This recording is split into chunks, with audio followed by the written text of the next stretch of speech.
This is Real Republican News. I'm your host, Jason Mariner. Today I want to talk about the First and Second Amendment and if we're still a free country. So if you've been watching our videos for any length of time, please hit the share button, subscribe button, the like button, the notification button so you see the rest of our stuff. And please help spread the word because you know we're up against a lot. If you're a conservative, you recognize that we really are being attacked. Our freedom of speech is being severely restricted. And we're going to get into that here just in a second. But first, I want to go over what it really means to be American. And that's freedom. This is the land of the free. This is the land of opportunity. That's what this country is about. It's not about skin color. If it was so systemically racist, then why the hell would everybody be trying to get here? This is like the place to be. It doesn't matter what color you are. It's only the radical left media who paints a one-sided narrative, and I'll tell you exactly why they're doing the things that they're doing. Now, one distinction to be made. Democrats are not bad. They're not involved or complicit in this. All right? Real Democrats, anyway. Neither are real Republicans. Neither one of them, those parties, agree with destroying this document, the Constitution of the United States. They don't agree with changing it or really ignoring it in full. Liberals don't even.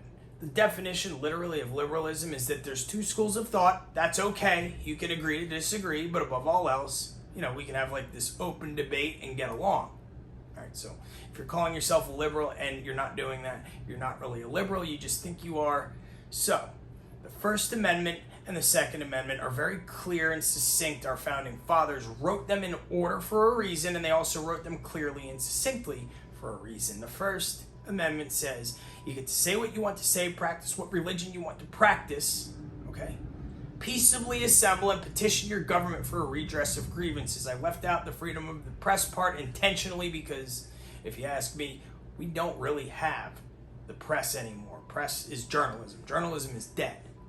There's only one side telling their side of the story, which is really just fiction, and the same goes for the other side. There's no truth involved in it. Journalism really implies truth. So that's what I mean by that. Now, in the conventional sense, can you go outside and say what you want to say without being handcuffed and taken away by the brown shirts and executed? Yes, you can.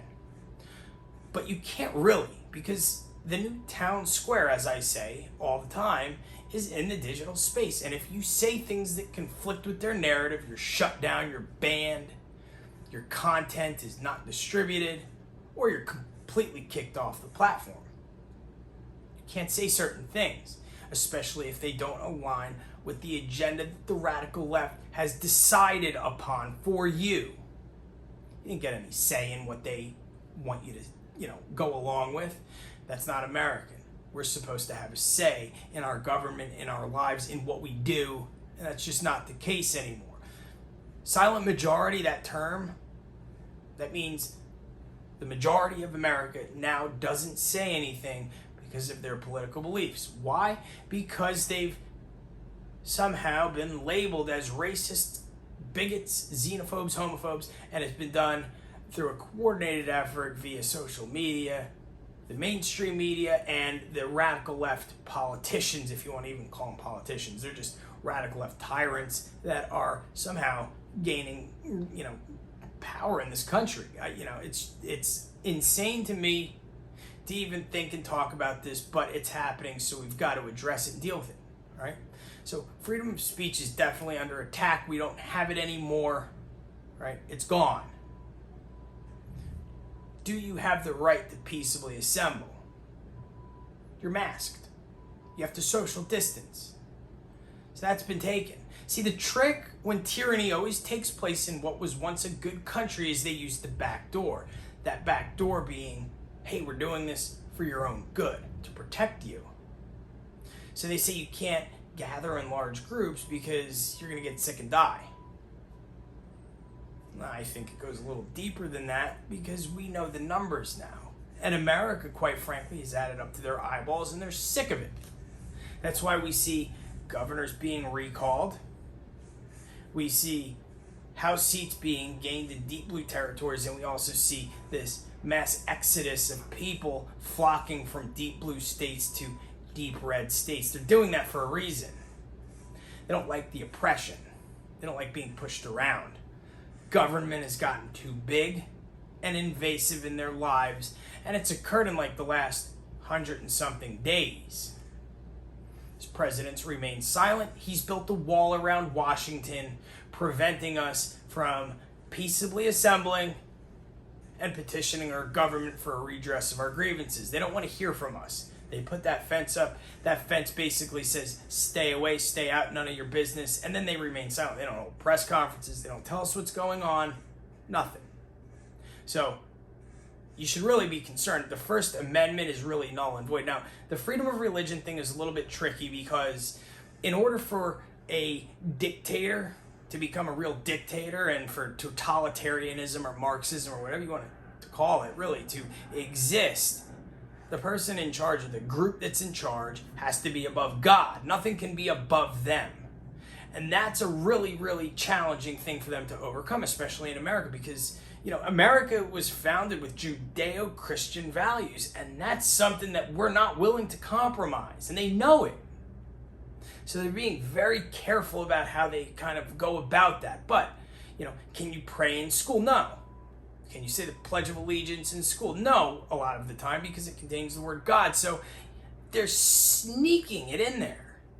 So it's happening. But, you know, yes, you can still go to church. You can still go to temple, the mosque, whatever you want to call it, wherever you go. You can still go, so it kind of seems like they're not screwing with it, but they are. Now, the Second Amendment, the militia, well regulated. We've got to have one in order to keep the government in check if they get out of line, and if they do, we can fairly fight back against them. We have a chance, all right?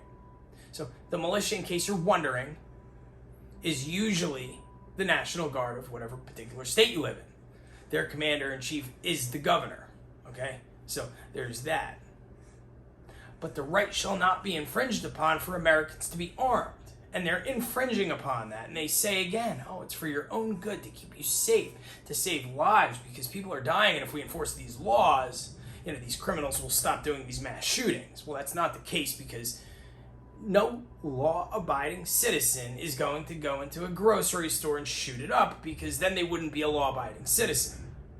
Just like no criminal is going to say, oh, well, you know, now that guns are illegal, I will stop having them, because they're criminals. It's like a complete contradiction that goes over everyone's heads, and they don't seem to realize it because they're fooled, they're influenced. So really think about that next time you turn on the news and they say, we're doing this to save you and protect you. That's what dictators do, and that's how they sneak in and grab power and take your rights away. So we've got to fight against this. The only way to do it is to speak up. Never, ever, ever give up your voice. Never let them take that away from you, no matter what. Never let them take away your First Amendment. Never let them take away your Second Amendment. And if they try, I think they're in for a rude awakening, because as the Japanese general once said when they were talking about invading mainland America, they said that behind every blade of grass would be an American with a rifle, and that's probably the case then, but now it's probably 2 rifles for every American. So watch out. This is not, again, a call to violence. This is a call for you to wake up and see what they're doing to you. They're taking your rights. We can't let it continue. We must stop it. Get involved in your own government. I'll tell you this right now. I just joined the committee. I was elected into a position. It's an elected position, meaning that me, the average guy that has no political background, just got involved in politics. That's what you need to do, because you can take these little baby steps in the right direction. And that right direction is in the direction of saving this country. It's your civic duty, if you're a Constitution, freedom-loving American, to get involved in your government, no matter what the cost is. So, until next time, I say God bless you, your families, this country, the Constitution, and may we pull our S together, because we need to. Be well, everyone.